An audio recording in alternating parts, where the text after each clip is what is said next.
All right, perfect. Hi, I will introduce myself again. My name is Ayanna. I own Ayanna Denise Skin here based in Albuquerque, New Mexico. I have been taking care of people's skin for almost 8 years now. So I have been focused on natural ingredients that do not harm the skin and also really support what the skin is for, which is to protect us, to be impermeable, and to keep out toxins. So, what I have is a webinar once a month to support you even more so you can understand your skin, what it likes, what it doesn't like.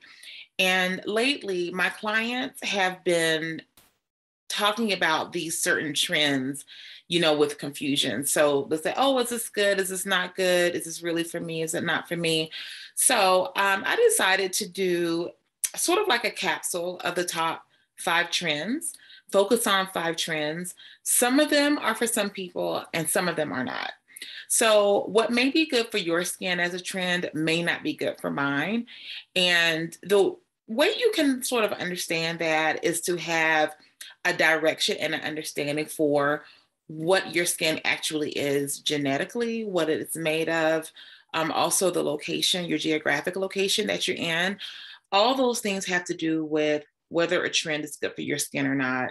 So you can't base it off of, let's say, if Kim Kardashian is using something, or if Taraj is using a particular product, it doesn't mean it's for your Priyanka. Is she just because she's using a particular product doesn't mean that it's really meant for your skin. So I want to make sure to just sort of go through the trends. So number one, you understand what they are.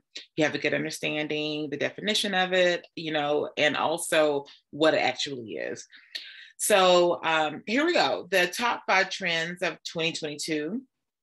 The first one that I am really a big fan on, as you can tell with my very bare face, minimalistic look here, is skin minimalism. That is a really big word that is sort of like getting through social media and also on Pinterest and things like that. And so I love this trend. A lot of women love this trend because it allows them to not be so overdone all the time. You have your eyes and you have the highlights on your cheeks and you have some other contouring things that are in makeup that are also very trendy.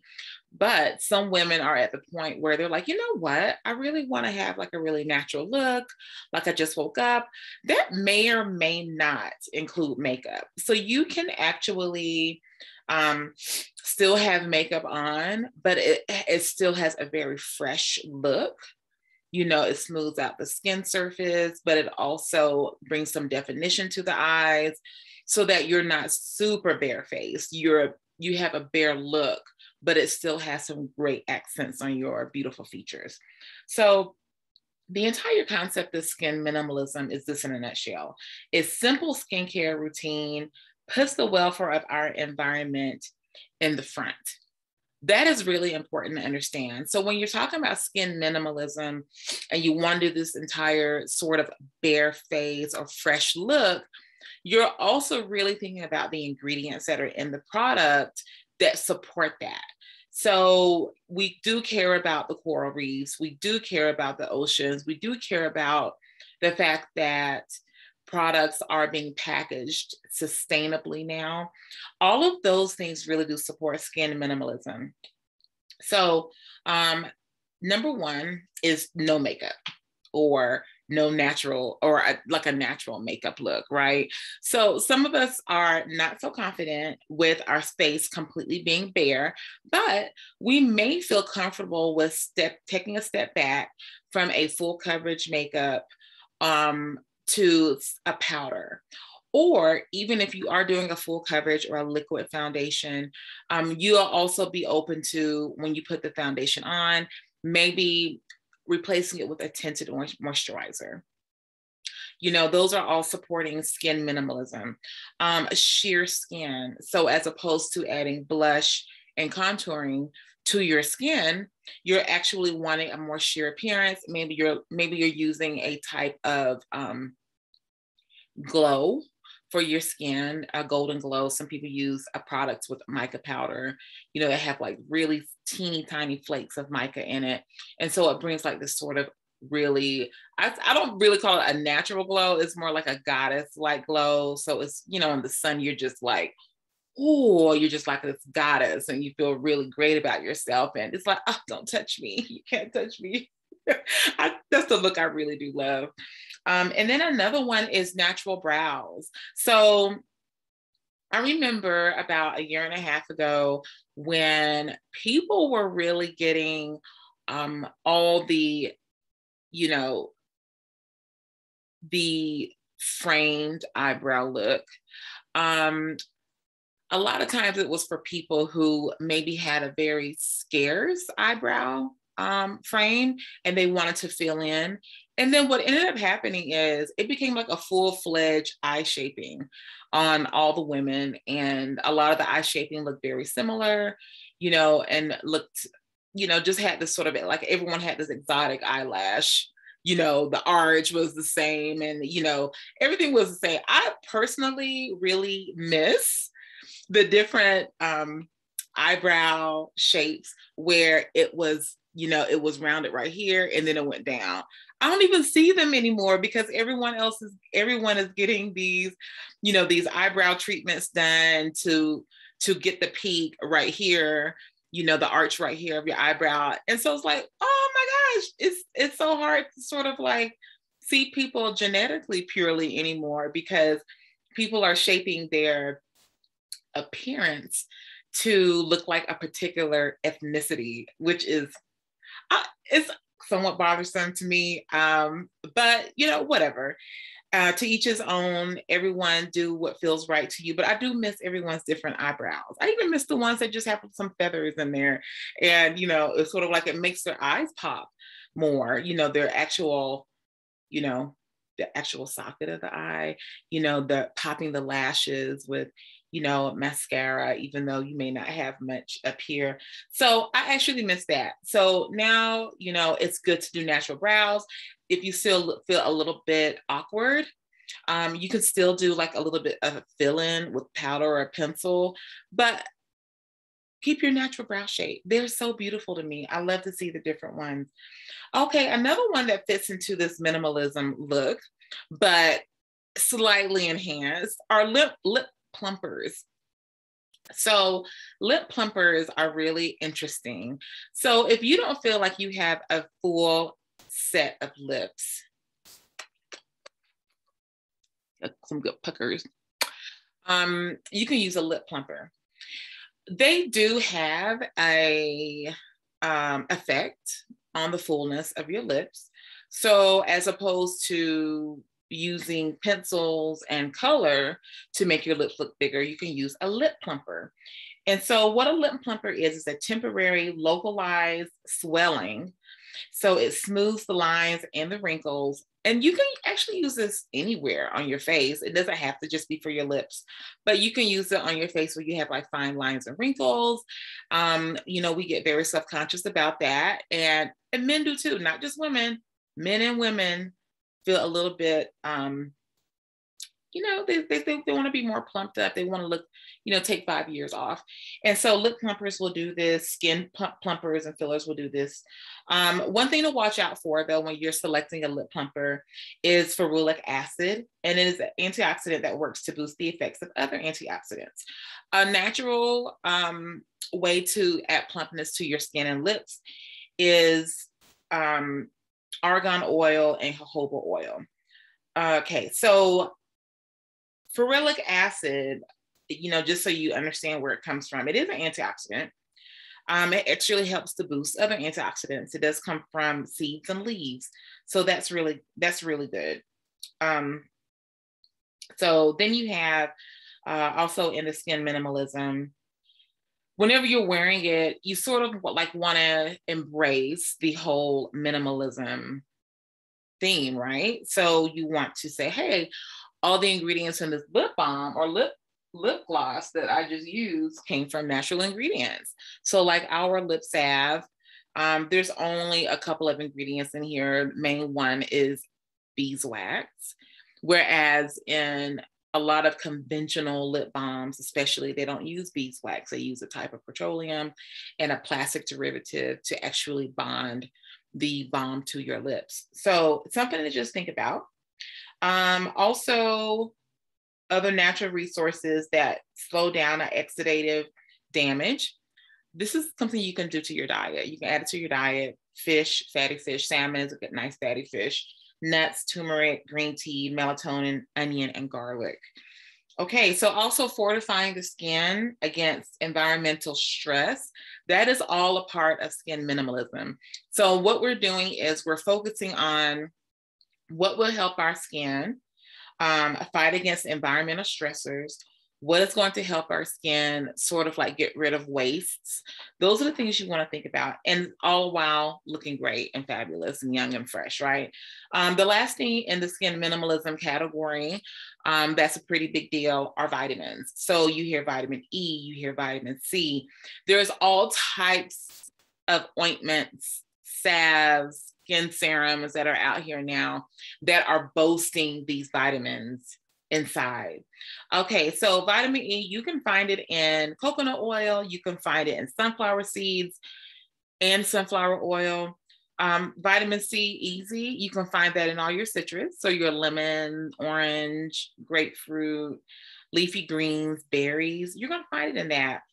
Okay, another trend is products and tools that reduce inflammation.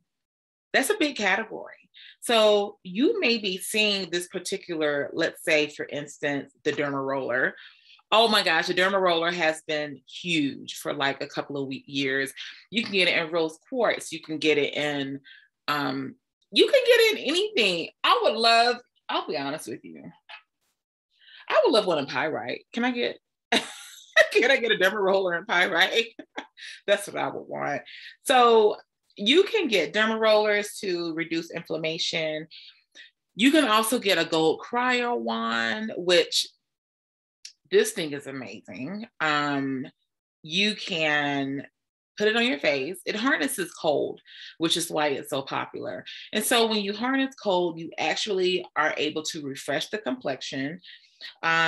You can use it like at nighttime, which is a great time to use it before a photo shoot, for a video that's going to be shooting, if you have a special appearance. For those of us who stand in front of a lot of people, even on Zoom, we may want to do a little refresh of our face the night before, so we look nice and perky on Zoom.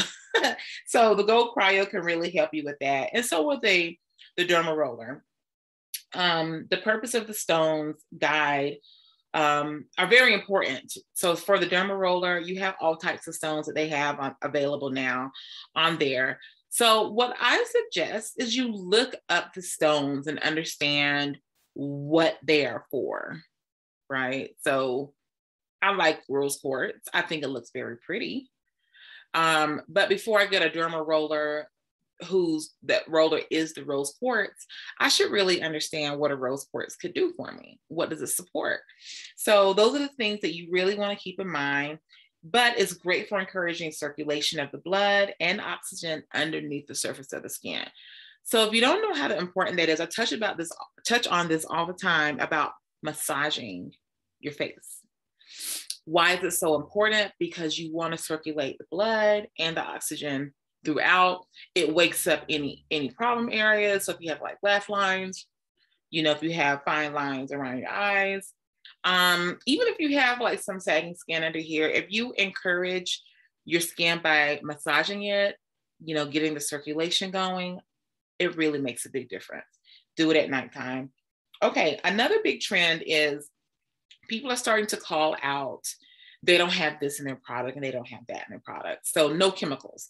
So now you're seeing on shampoos, no sulfates. You're seeing on shampoos and also conditioners, no parabens. You're also seeing no heavy metals, especially when it comes to SPF products. those are really big call outs and they're very important. So if a product does call that out, make sure you're also reading the ingredients on the back to make sure something's not sneaking in. Sometimes this will take some research on your part because you may not really understand what this ingredient is that is so long. It has about 32 letters in it and it's really hard to pronounce, right? So just copy it, look it up in Google, and get to the bottom line of what these ingredients are. Okay, so plant-based ingredients are the opposite of no chemicals. This is a really big deal. So we are now to the point where we know what coconut oil is, and we also know what palm oil is. We also know what shea butter is. And so the market is getting really smart with making sure to call those ingredients out on packages. If there's like even an eighth of an ounce of it in something, or a 16th of an ounce even in a big batch of something. So like you could have a big product that says it has cocoa butter in it and it'll have maybe, maybe 0.00036% of it is cocoa butter. But they're going to call it out because it's a natural ingredient. So again, what you want to do is just look at the ingredients and look at the other things that are in there, because it may be completely going against what the cocoa butter is supposed to do.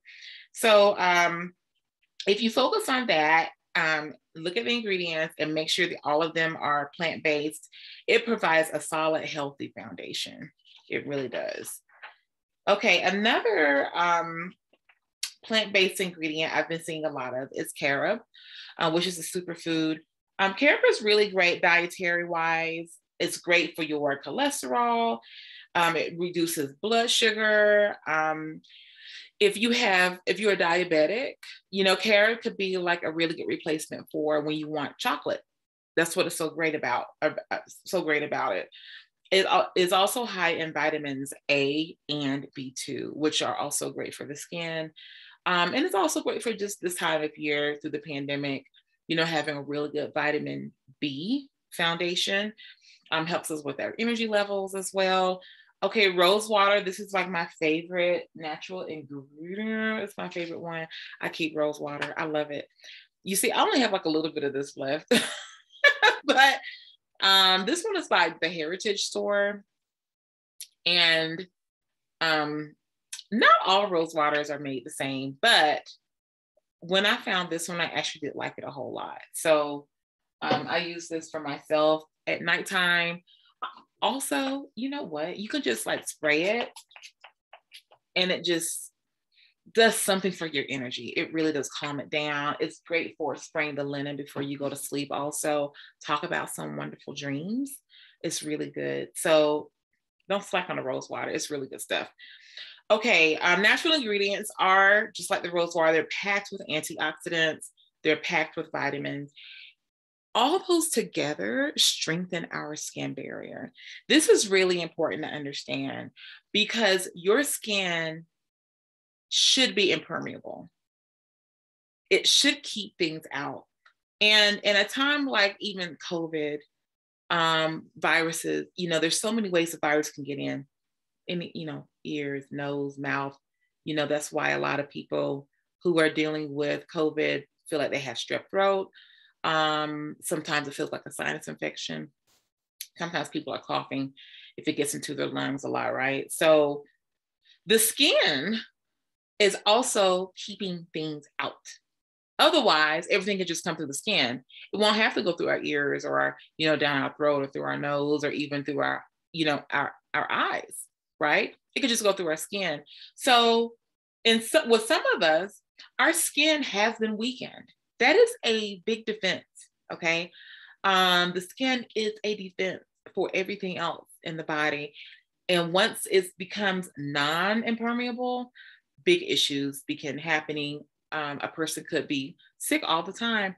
They can't be around anyone who has any sort of airborne illness because more than likely they're going to get it because their skin is not as strong as it should be.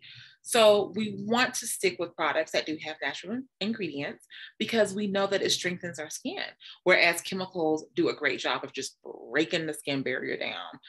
Okay, so the last and one of my, this is also a really good trend. I love this one because Ayanna Denise follows it, is upcycled ingredients, right? Um, a lot of our formulations, also support things that you can get yourself. Coconut oil is not just available to companies. You can actually get coconut oil yourself. You can use it in your house. You can create something with your children and then use a container instead of throwing it in the trash, which all of our containers are glass. Use it. Oh, except for the lip balm. The lip balm is in a cardboard container, but and you can actually reuse this as well. You can make something different yourself. So you can make a salve, a body salve to put all over you, with some beeswax. Reuse the containers. Don't just throw things out. And we have the rest of our containers are glass. So clean it out really good. Make a body scrub with your kids or make it for yourself because you just feel like doing it. And put the body scrub in there and use it. Enjoy it. Reducing packaging. I still do not use cardboard boxes, and I always have to sort of like make a decision every year. Okay, do I use cardboard boxes this year to protect the glass, or do I continue using my velvet sacks that seem to do a very good job with protecting the products? That's something I have to think about all the time. What am I going to do? And then also reducing waste. I try to reduce waste as much as possible. I try not to use paper unless it's necessary. And when I use paper, I try to do the recycled paper as much as possible, because even though something may not directly affect us as far as this earth deteriorating, it is affecting us. There's certain things that we don't see and we don't know how it's harming us. But also think about the future generation. Think about your children, your grandchildren, your great grandchildren, and the world that we're leaving to them. So those are all of the top 5 trends. I want to know, which is your favorite one? I have my favorites. I told you what they are. I would love to see what your favorite trends are. Leave it in the comments. Let me know. And also, what else do you want me to cover when it comes to supporting your skin? I would love to do that. Oh, 2 last things just to like remind you about the natural products. Make sure you look at vegan ingredients as well, and things that are recyclable on the package. That's just something to keep out of. You're really conscious about that. Look at something that is recyclable. So even if you are going to throw it away, you can tell it's not going to just go. You don't have to put it into the landfill. You can actually put it in a recycled bin. Okay. And we had a couple of skin concerns. Cameron had a question about oiliness and acne prone skin. So Cameron, this is a really common concern that people have with oiliness and acne prone. So what I developed were 5 skin types, and your skin would fit in mineral rich. That's what it is. It's not even a guess. It's more of an educated guess, because normally people who complain about oily skin, they are mineral rich. And all it means is that you've been putting something on your skin that contains mineral oil in it, petroleum. So look at your makeup, look at your foundation, and see what has mineral oil or petroleum inside of it, okay? And then also, CJ had a question about dry skin. So CJ, what I would do is I would look at your products to see what has alcohol in it and sulfates and start from there.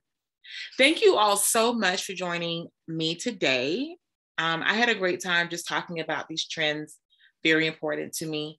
And I want you to catch me next time. I'll see you next month. This is Ayanna from Ayanna Denise Skin. I'm here to support your skin and show you the art to great skin. Thank you.